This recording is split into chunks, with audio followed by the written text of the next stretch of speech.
This is Dr. Stephen Greer with Conversations with Dr. Greer, and I'm joined today with Dr. Ted Loder, who is the science advisor for the OrionProject.org.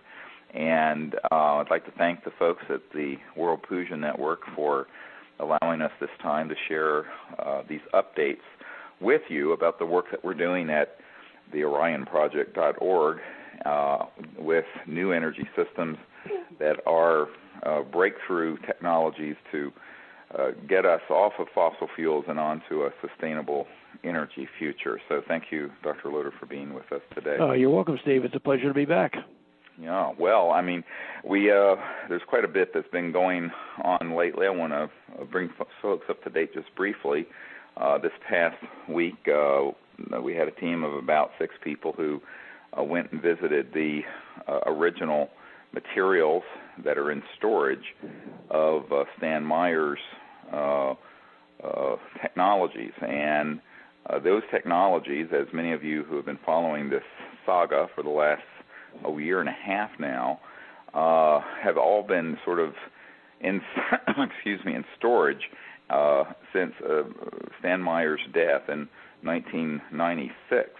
So for the past 12 or 13 years, these materials have been in some form of storage, and we learned of them about a year and a half ago, a little over that, and have discovered that the family and the people who inherited all that material were going to make them available. And as all of you know, we've been pursuing that ever since. And in preparation for coming to an agreement with the people who currently own this collection, Dr. Loder and Bill Constantino headed up a team of folks to go visit the actual storage facility where all of this is being kept in a secret location. And what I would like to do is before introducing Dr. Loder to describe what happened on that trip, is to give new listeners a bit of an update on what this technology involved. And if you look at this historically, what he had started working on in the 1980s, this Stan Meyer inventor, was a very interesting electrolysis system, a way of separating hydrogen and oxygen off of water, which of course is H2O, two hydrogen and one oxygen atom, and creating a type of gas, which it was a very special type of gas in the way the mixture was configured, which he could then burn in an engine and run the engine just on this gas. And where the sort of special quality of this technology comes in is that Stan Meyer was able to get these water molecules to break into hydrogen and oxygen with very, very low power, using specific pulsed voltages at low amperage, and to be able to do this under a controlled setting and then run it through an engine and actually run a motor on, or a generator for that matter, on this gas, so that you would be getting much more energy out of the equation than you would have to put in, which would, of course, if applied in society, would enable all of the engines in the world, and as well as homes, to be able to run on these systems without any pollution, because the only exhaust you have from burning hydrogen and oxygen gas is water vapor, which you can, of course, then, if you wish, recondense it and put it back through the system again. So this is what he had, one of the technologies he had. It turns out he had also some electromagnetic generators that were also, from reports and documentation that we have found, about 3 times Overunity, and some other technologies that were in development. So it's a very significant technological breakthrough, which unfortunately never made its way out to the public due to his untimely death in 1996.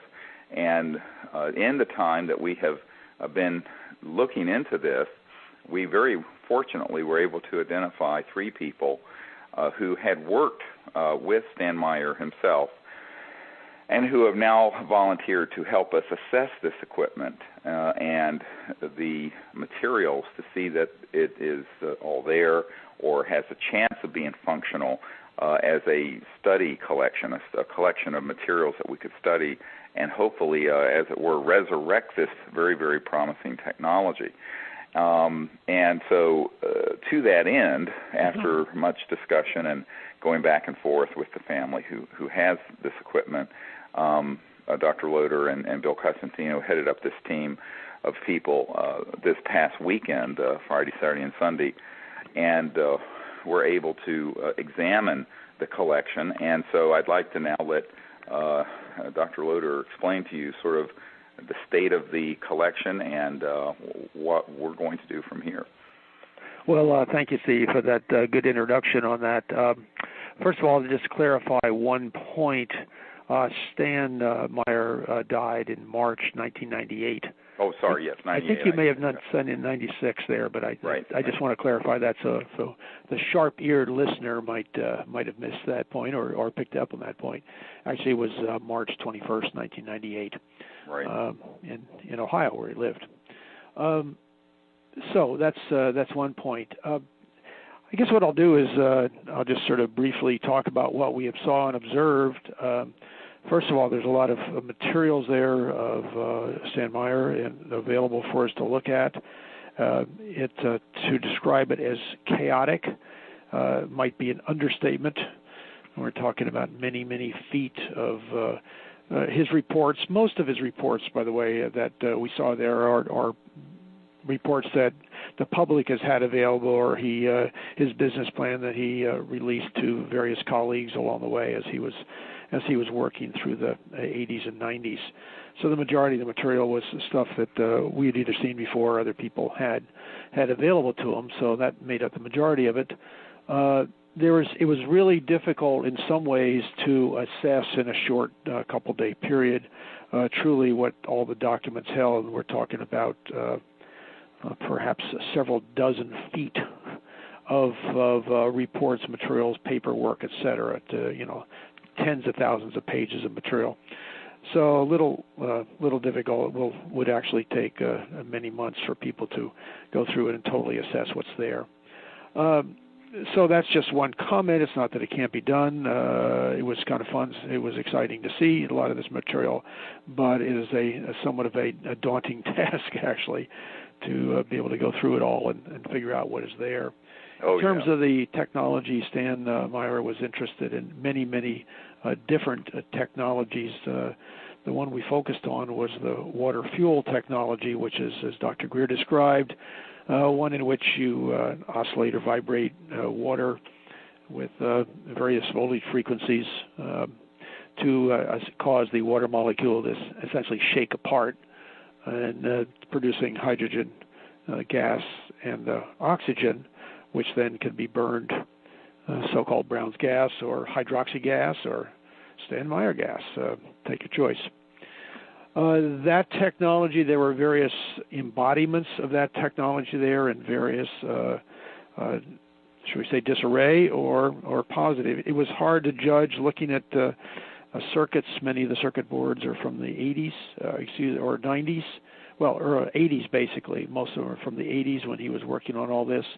And it's hard to know without being able to test in a proper research laboratory facility with all the appropriate equipment, whether the circuits are still good or not. There's many of these are 20 plus year old, but many of them appeared to be whole and intact, although many of the instruments or devices that he built, which were beautifully built, I might add, the level of quality of workmanship and precision, and it's just quite lovely for somebody who appreciates good circuit design and layout. Nevertheless, it would take a period of time, again, in a research lab to assess the state of the circuitry and then ultimately test the circuitry for what it was able to do, or at least claimed able to do. So that's part of the status of what we observed. many of the vertical tubular array, for example, that we showed in a picture in the Orion project about a year ago. After my initial visit out there, it was still there, and we saw that, and as well as some other tubular array type situations that Stan had invented and used for his demonstrations. Other parts we found had been changed and were either missing or at least we didn't find them in the box upon box of various parts and materials and pieces there. Right, and one thing that we got the report from the team is that the actual one of the most famous things that people have seen on YouTube and on the internet are a vehicle, sort of a dune buggy type vehicle that was running on water, which has the vehicle is there, but the motor and all the electronics that made it run have been completely taken apart.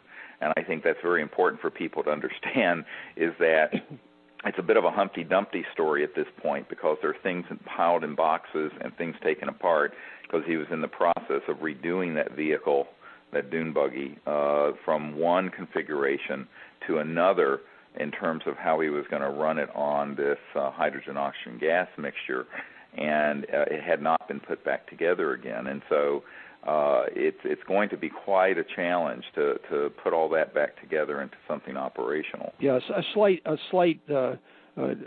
like to modify that statement. The engine itself was together. It's that the parts that he had used to run the water on water, those parts had been removed. All that it had been. At least the assessment of one of the engineers with us who had actually worked on the engine and worked on it told us that, it appears that he had been putting it back together again, the engine back to sort of normal operation, so they could go to another step, another process to run the car on water.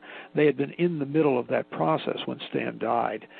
So basically what one has is as Dr. Greer said, the framework of it, but there's lots of bits and pieces lying around in boxes that would have to be resurrected or try to reconfigured to make it work again.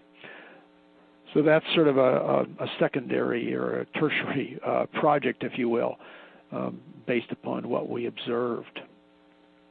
Right, and I think one of the things that people need to understand is that where we're going to go from here is to try to come to some agreement with the family that inherited all of this equipment and all these documents and information, and then try to move that collection here to Virginia and open up at least a preliminary small research lab to study all of this. Now, the acquisition of this material and then the creating of a team of 4 or 5 people to go through all this and who have the skill set to work on the electronics and all of the equipment is probably up in the several $100,000 range. And this is why the OrionProject.org is very eager for folks to help us with that in terms of the fundraising we need. And you can go to the OrionProject.org and make a contribution.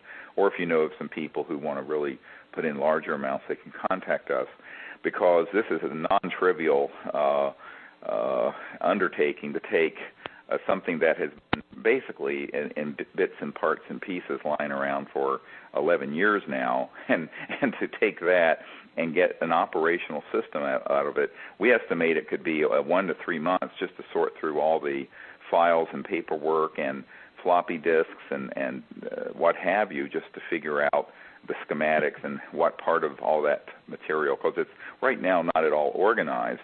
And so just the information processing part of this is going to be an enormous undertaking, never mind the bench work and the engineering and the electronics and what have you. So it's very, very promising, but it's certainly a very steep hill to climb. And yet we feel that it's worth pursuing because of the potential it may have for the new energy field, but also for, of course, the planet. To be able to begin to talk about a type of physics where using very specific electromagnetic technologies that you could release the energy that is within the water molecule for clean energy sources. And he had other technologies there that weren't dependent on burning Brown's gas or hydrogen-oxygen gas at all. So what we're looking at here is something that has a lot of potential, but bringing out that potential is easily a mid-six digit, somewhere in the mid-hundreds of several $100,000 range undertaking, which is rather daunting task to put together. So we're going to need everyone's help in this, and we're also going to need some personnel, people who are, well, Ted, you were talking about the kinds of people who are, electronics folks who know radio band and frequencies. Yeah, engineers who might be familiar with radar or radio wave technology.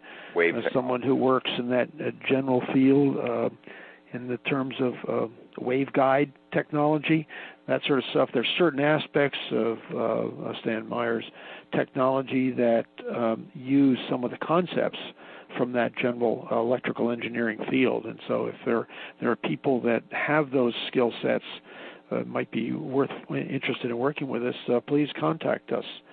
We'll also need electrical engineers who are benchtop people, not the theoretical people, the benchtop people who actually can put together a circuit board, test it, solder it, make it work at that level of hands-on activity, because this is definitely a hands-on operation.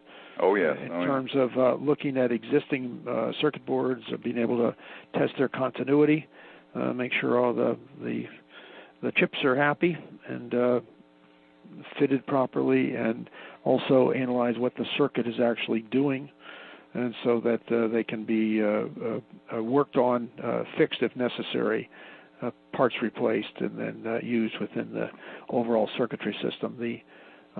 Much of the engineering, electrical engineering, although conceptually the circuits perhaps are simple, the boards are, and the layout of boards is rather complex. And yes, they are rather complex, and this is one of the things that, I want to put something to bed here. A lot of people think that because many of these things have been patented, that you can go to those patents and figure out how they work. In fact, that is not the case. Stan Meyer left out of the patents the actual, if you will, critical magic of the circuitry and electronics of how these things actually work, the frequencies, the pulse frequencies, or what have you, and voltage spikes and what all of that. So it isn't as if there is a patent you can pull and study the schematic and have the data there and recreate this effect, because one of the problems with what Stan Meyer was doing, he was so paranoid in a sense of having someone steal the technology or take it and run with it, and he was so protective of it that he left those critical elements out of the documentation that are in the patents. Therefore, you cannot recreate the device, even if you are skilled in these technologies and electrical circuit boards and what have you, and actually have the system work the way he had it work, because that data is not in the patents. And I think this is what's so important about his original notebooks and his original information that's there and the original devices that are there. But it's a bit of a reverse engineering task as well, in terms of getting all this old material, seeing what can get functional, and then studying how it was actually put together, and if there are inventor notebooks that are not in the patents that would describe how these circuit boards and how these electronics all played together. So this is a very serious undertaking in terms of a scientific research project to do this, and we're going to need some very well-qualified help and some very serious funding to do it. Right. I might add a little extra observation here, that any engineers who work on this project with us basically are going to be those who may be classically trained but have to think outside the box. Essentially, he was doing what he was doing with some of his circuits, what a normal electrical engineer would try to at all costs avoid doing.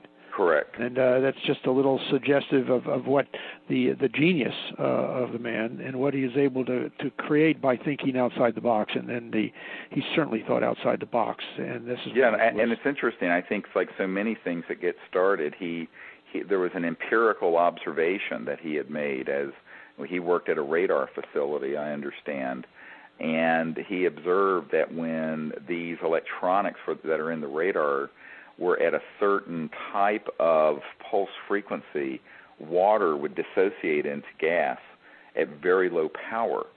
And that this is the story I have heard of how he initially got the idea to start experimenting with this process.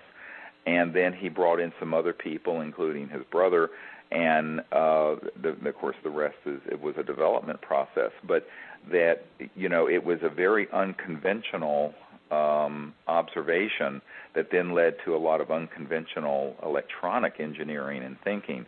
And that's why, if you've been trained, you basically you're going to have to do exactly what Ted said, and that is get outside the box of the conventional wisdom, because those electronics that actually work, that allow this so-called overunity effect to happen so that you can separate the water molecule into hydrogen and oxygen using really remarkably low amounts of power. For example, one of the systems he had there was a system that used a little over 400 watts of power, but it was running a 50 horsepower motor at idle, which was, when they're idling, is about 5 horsepower. But 5 horsepower is 3,000 or 4,000 watts of equivalent output, and for only 400 and some watts in. Well, the only way you can do that, and that's including all the losses that you have with the internal combustion engine, is because he was doing some really sophisticated electronics that I think was pulling in energy from, some would call from the vacuum, or from perhaps the 0 point, or we don't know what, that enabled power to enter the signal and help break the bond between hydrogen and oxygen in water, which normally, if you do conventional electrolysis, is very energy intensive and very inefficient. So getting around that was a really feat of electronics engineering.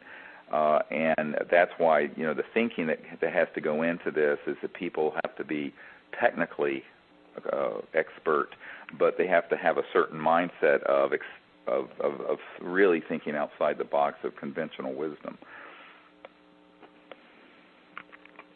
That is correct, and so that's why, as I said earlier, engineers who work on this, and if you need to take what you learn and set it aside and say, oh, that's how this works. So right, it's a whole new paradigm. It's a whole new paradigm, and yep. And frankly, that's why my own observation about there's hundreds, if not thousands, of people around the world attempting to reproduce what he was doing, with in most cases minimum success, perhaps a little over Faraday, but certainly not what Stan Meyer was achieving, and that's basically because they're using more standard circuitry and more standard designs, and not really achieving what he was doing.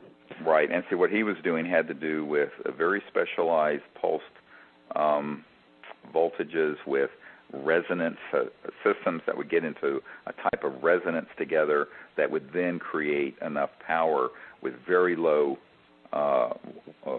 power on the input, but would create a resonant effect where you would then be able to break the bond of the hydrogen and oxygen. It's sort of like hitting the right frequency and shattering a glass, a piece of crystal.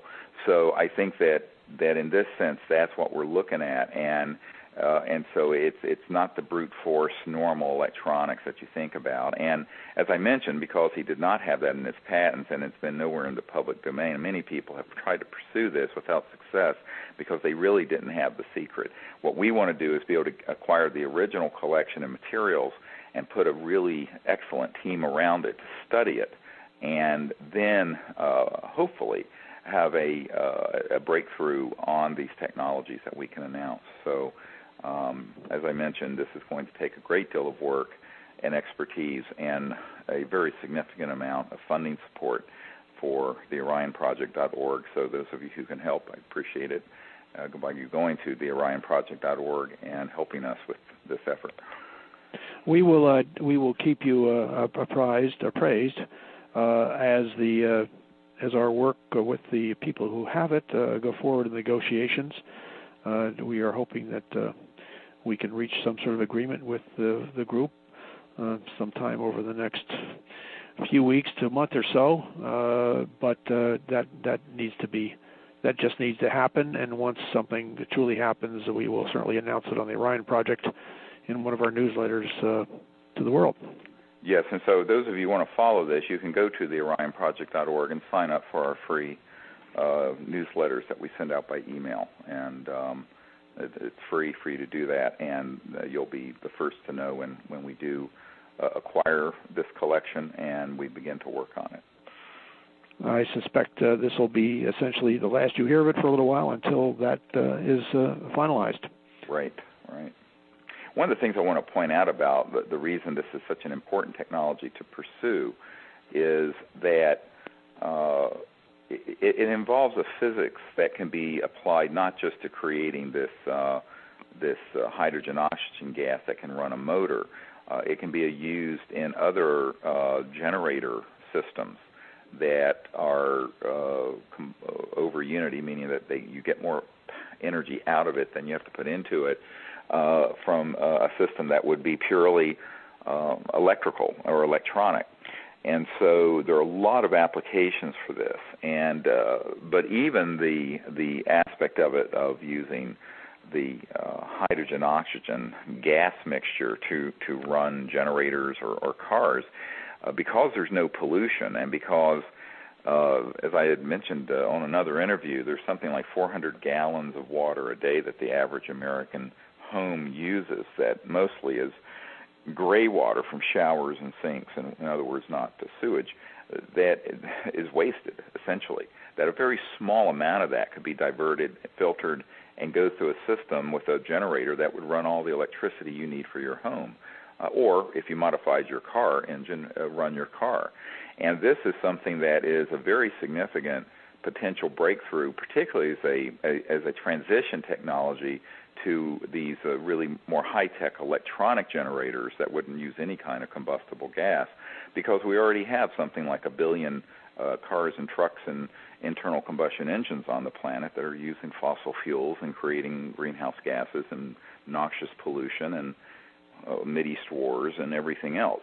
So, this is a very big game changer if we can get these systems up and running and figure out the physics and study them and document it properly.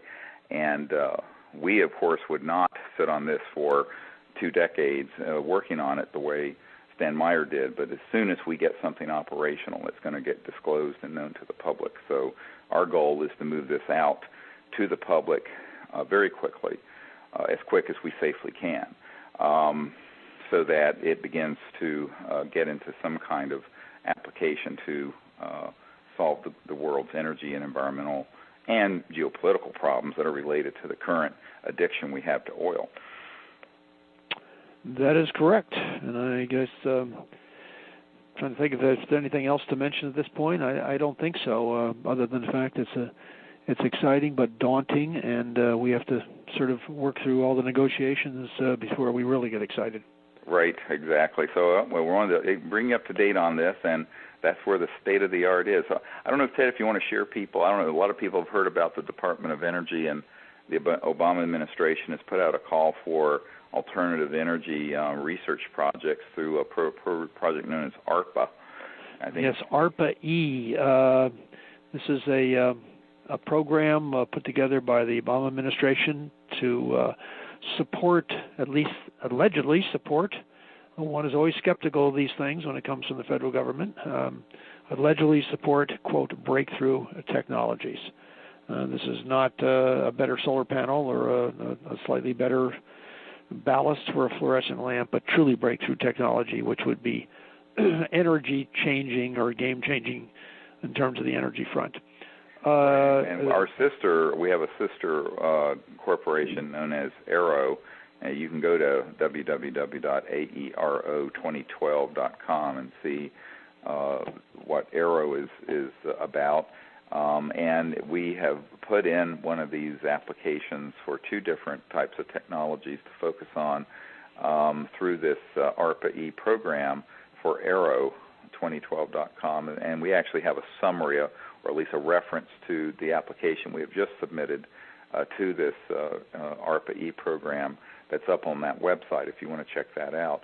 And Ted, I don't know if you want to review just for a moment sure. sort of the focus of the two applications that we've made through that program. Okay, the program is the Advanced Research Projects Agency. That's the Advanced Research Projects Agency Energy, or ARPA-E is the governmental shorthand for it. This was a very short-fused call for concept papers or proposals. It was a three-step process. 2 steps have gone by. The initial submission of an abstract, 150 words, no more, through a governmental website, and the end of May, and then on June 2nd, the final submission of concept papers, no later than 8 pages each. And of course, they tell you what type of font to use and a whole bunch of other criteria. So it's a very short thing, and in a sense, thank goodness, because you don't want to put in a 50-page proposal, a 100-page proposal, when 5,000 other people are doing the same thing. And I don't know how many people have submitted to this program around the country, but it's many, many thousands have submitted proposals. Right. We chose to work through Aero, our sister and company for profit, if you will, corporation called Aero Advanced Energy Research Organization. We chose to put in 2 proposals dealing with truly breakthrough energy technologies. And the 2 proposals, the first one is has to deal with access of the Earth's electromagnetic field, an energy field accumulator accessing the Earth's magnetic field. The Earth's magnetic field, although is relatively stable around the world, it does vary from location to location. But on top of that, there are slight subtle variations in the magnetic field. In other words, the magnetic field is kind of vibrating or oscillating or changing on scales anywhere from fractions of a second up to a year or more. And the Earth's magnetic field is this variation. It has to do with the sun's radiating energy, coming magnetic flux interacting with the Earth's generated magnetic fields. And so there's a subtle oscillatory rotating electromagnetic field that occurs because of this Earth and Sun interaction. So this vibration or this oscillation occurs on different scales. People have heard, for example, of the Schumann energies or Schumann frequencies, or the Tesla-Schumann resonance at different frequencies, and that's at a few hertz around the world. Now, if you can access those vibrations, since they're very slow, but if you can access them, recall that a changing magnetic field in contact with a coil, a wire-wound coil, perhaps a copper wire or something, if a magnetic field moves through that coil, it creates electricity. This is basically how generators work, by rotating magnets around coils or some variation on that same theme. But what we would like to do in this proposal, we're proposing that we actually set up a system where we can actually collect the energy from these oscillating, rotating magnetic fields. The device would be all solid state. It would just essentially sit there and access this slight subtle variations in the magnetic field. We have done some part of our team, which partially supported by the work that we do at the Orion Project, has done some preliminary work on that and found that, yes, indeed, they could extract energy from these natural fields, not man-made, not 60 hertz from housing or commercial electricity or residential electricity, but indeed hertz levels or frequency levels that are very different than that.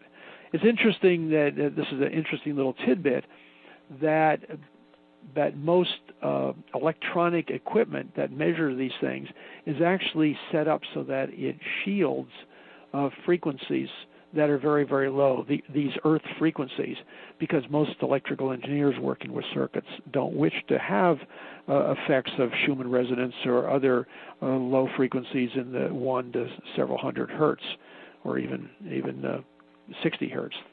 So those things are normally eliminated. So just finding the electronic equipment that works with this stuff is a little tricky and requires special research equipment. So we did find, in terms of working with this thing, that lo and behold, they could extract some level of voltage just being created in these coils by these oscillating fields. Now the trick is in the proposal to expand that, optimize it, and go from there. So that's one area that we're working on, truly breakthrough because you're using natural levels. It is rumored, and I'll leave it at that Tesla in some of his work actually was able to extract some of this energy to do some of the many things that he did. Right. That appeared like magic to people. Right. Perhaps even his electric car that he claimed to be running on this type of energy. Right, and it had a specialized antenna on it that served as a collector or something Exactly. that focused that energy into a circuit. Now, this is different, I might add. This is different than what is termed, or what we've termed in the second proposal, and what Tesla himself had termed the radiant energy from the quantum vacuum state, or whatever, described by Tom Bearden in detail. But in this proposal, the second proposal, we intend to use some of the technology that people have developed, including John Bedini. Tom Bearden talks about it extensively in his writings. Perhaps scalar potentials that stress space-time. People have called this kind of electricity cold electricity, scalar wave energies, energy from the vacuum, zero-point field energy, dark energy, negative energy from Dirac, and others. They're all referring to energy that exists in the quantum vacuum state, but which normally is not accessed except by putting a lot of energy into turning a generator, for example, and continuing to turn it. Tom Bearden talks about the theory behind this extensively. But this also is a way to, if there are technologies or techniques that people have worked out of how to extract this energy by separating a dipolar field and allowing the energy to flow for the quantum vacuum state. Tesla developed in his time what he termed asymmetric circuits, in which he could sort of direct the circuit to hold energy and then dissipate it where he wanted it to. These are circuits that did not use up their energy to destroy the source dipole in the generator that was making it, but actually allow it to continue to flow. It is hypothesized by several people that what Stan Meyer is doing in his technology was he was actually using some of that technology, although he didn't describe it as that. He was using basically that quantum vacuum energy to break apart his water and extracting that energy. So there's an interesting overlap between what these people are doing with this radiant energy, or whatever you wish to call it, and perhaps what Stan Meyer did. So this is where it's interesting how all these things may very well connect at the end, and yet they're coming from very, very different places. So we've put into short proposals in what we would like to do, each one's, and so we'll have to wait. The next step in this process is to wait for the government to wade through multiple thousands of these proposals and then come back to the individuals and say, or the groups, and say, okay, this looks very, very interesting, meets all of our criteria. Please go ahead and put together a fully fledged professional proposal. And I have no idea how many that would be. As I said, multiple thousands have submitted the 8-pager. In one of the people I worked with described as one of the most torturous proposal submission processes he had ever run into in 30 years of dealing with the government. So just actually getting a proposal in. He made the point that it was, in fact, the worst and most Byzantine process he had ever seen in 30 years of dealing with government bureaucracy. So they have created quite a barrier to entry, as they say. But we're hoping that there will be a review of this that's favorable. In the meanwhile, we're looking certainly for private funding to do the same sort of research. As you know, we've been looking for $3 to $4 million to open a facility here near the University of Virginia for the past a little over a year, and so that we could put together a team of people, of real top drawer, physicists and electronic engineers and electrical engineering people, materials people, to work on these sorts of systems full time. We have not been able to raise that kind of money to date, but so in the meanwhile, we've been providing smaller grants to people who are working in some of these areas in the hopes that there's a breakthrough event from one of them. But this is we figured that since the government is asking for proposals on sort of out-of-the-box breakthrough potential technologies, that we should try to make a proposal. And thanks to Dr. Loder and a couple other good folks working with us on that, we were able to get those in time, and we will see what we hear. So, just as an aside on that whole process, one of these little tales out of school, so to speak, I talked to the head of a major research, often well-funded NASA organization, not NASA, but a private company, but I spoke with the head of it, and we were actually talking about this ARPA program, and he said their company had started to put something into the thing, looked at the entire process of how the proposal and everything else, and literally gave up. Right. And that's a professional company. This is a professional company that does this. It does contracting with the government and NASA and the Department of Defense all the time. So, yeah. So we're at that point when I heard that, I said, "Oh my God! I guess we did all pretty well, able to get two of these in anyway." But obviously, many thousands of other people did too. So we'll see what happens. Right. Yeah, that's the second big area that we've been busy working on. That's right. So and of course we continue to search for technologies that some people may have been working on. I mean, there's always somebody out there who is experimenting, and one of the things that we want to be able to do is to be a vehicle for protecting a breakthrough technology that emerges out of someone's small lab or garage or what have you, and get it secured and out to the public. And I think this is one of the big ingredients that gets overlooked by inventors and scientists, is that they think, well, if I build a better mousetrap, the world will be the path to my door. In reality, usually Murder Incorporated does, or some illegal branch of the secret government does. And in fact, we learned this weekend that Stan Meyer himself had been hit for some of what he was working on with a national security order that ordered him to keep his work secret, some of his more important breakthrough work secret. And I think that one of the things that we have vowed to do is that if we are approached by any such entity, is that, frankly, we will defy it.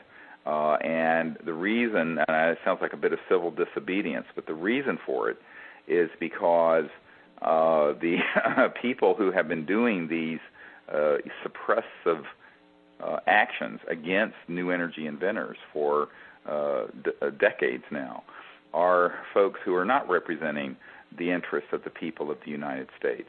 They are representing the special interests of the transnational banking community and oil cartels and petrodollar investors and people like this.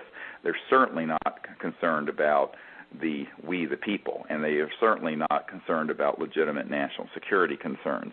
So the corruption of the system by these sort of interests, which have enabled them to abuse their power and suppress the work of people, whether it be Stan Meyer or other inventors over the years, is something that has to stop. And I think the way to make it stop is to have a leadership team, which is what we have assembled, of people who, some of whom are in government, some are not, but who have a wide range of reach around the world. And where thousands, if not millions of people, like those of you listening to this show, can learn about something and would protest if there was this kind of unconscionable action against a breakthrough technology that we were to discover and begin to bring forward. So we think that involving the public like this in these interviews on the World Puja Network and in the other media is very important, and that's why you should sign up for our newsletters at the OrionProject.org, because it is there that we would send out the first notice of having acquired or identified such a system and had it confirmed and independently tested. And we would be relying on you, all of you, to join with us in seeing that this technology was safeguarded and preserved to benefit the people of the world and the environment, and not fall into this endless cycle of breakthrough followed by catastrophe and suppression. And unfortunately, the average inventor or small company that has something like this, I mean, Dr. Loder and I and our whole board met with a man who some years ago had these sort of technologies, and he was here at our home in Virginia in November, and he currently works in very tightly classified projects. But when he was working and had his own company, he had come up with these sort of amazing breakthroughs, and he immediately had these national security orders slapped on all of his technologies, and they all became classified and literally were taken and put into a vault. And any one of those technologies would have been something that would have completely gotten us off of oil and gas and coal. And this man is a top-drawer physicist and scientist, and Ted knows him, I know him. Many people on our team have met with him. And what a tragedy. And this is one of the things why we're asking people also to go to the OrionProject.org. And we have a energy briefing we did for the Obama administration, and a way that you can send a letter to President Obama and to members of Congress saying that you would like to have this issue looked into. Because with the stroke of a pen, if President Obama wished to, he could reassign this one scientist and his team to a white world project working with us or any other group and get these technologies developed and out to the public. And within a few months, not years, we would have the solution to the environmental and energy crises. This is something which we have to understand is not a theoretical situation. This is a scientist who has actually built these systems and had them reproduced independently within other classified projects. And what a shame it is that here we are, trying to figure out how to get a little more fuel efficiency out of a Chevrolet car or a Toyota, when the entire internal combustion engine system that's using oil can be replaced with these types of breakthroughs in physics and science and technology. So this is something that people really need to take an interest in, and we do have a system set up at the OrionProject.org for you to express your concern on this issue to the President and to your members of Congress. And also there is a PDF file of the briefing we have done for the administration, the Obama administration, that's on the website that you can see also. That is correct. Well, I don't have anything more to add at this point. I think we've pretty well covered what's been going on with the Orion Project over the last few weeks, month or so. We're busy behind the scenes, even though it may not seem like it sometimes. Oh, yeah, we've been very busy. And I think that one of the things that people have to understand is that everyone on this project are volunteers. We do not have a paid staff or office or anything of the sort. It's only through the really heroic efforts of people like Dr. Loder and Bill Costantino and our whole team of folks who are doing this without pay and compensation, that we're able to keep this moving. And this is why your support of the OrionProject.org, all of the funds that come in there, none of it is going to staff and administration. It's all going into the research and to grants and to trying to identify these breakthrough technologies rather than to bureaucracy. And so that's something that we have set it up that way, and we have really amazing people like Dr. Loder who've helped us with that, and without whose help we could not have done all of this. Well, thank you, Steve. So thank you, Ted. And one thing, just as a further note, I'd like to let people know that we are going to be having, hopefully, over the course of the next couple of months, a follow-up on what we were just talking about with the Stan Meyer material. It may be that there will be some breakthroughs on our negotiations and acquiring of this collection before the next World Puja show. So what we would do, communicate with all of you by email. So again, if you go to the OrionProject.org, you can sign up for our newsletters where we would give you these sort of updates in more real time than we can do on the radio show here.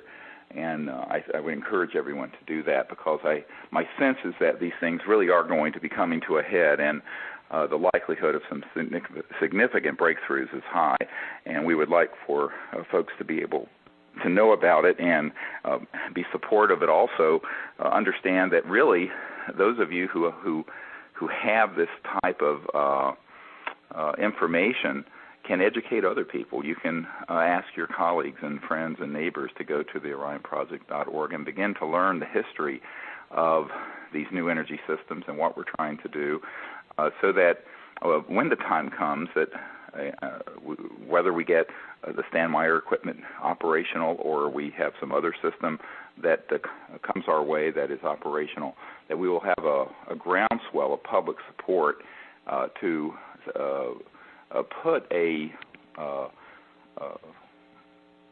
sphere of protection, if you will, around the project. Because my own belief is that one of the reasons why many of these technologies have, in a sense, withered on the vine and never gotten out to the public is that there have not been enough people who've known about it transparently.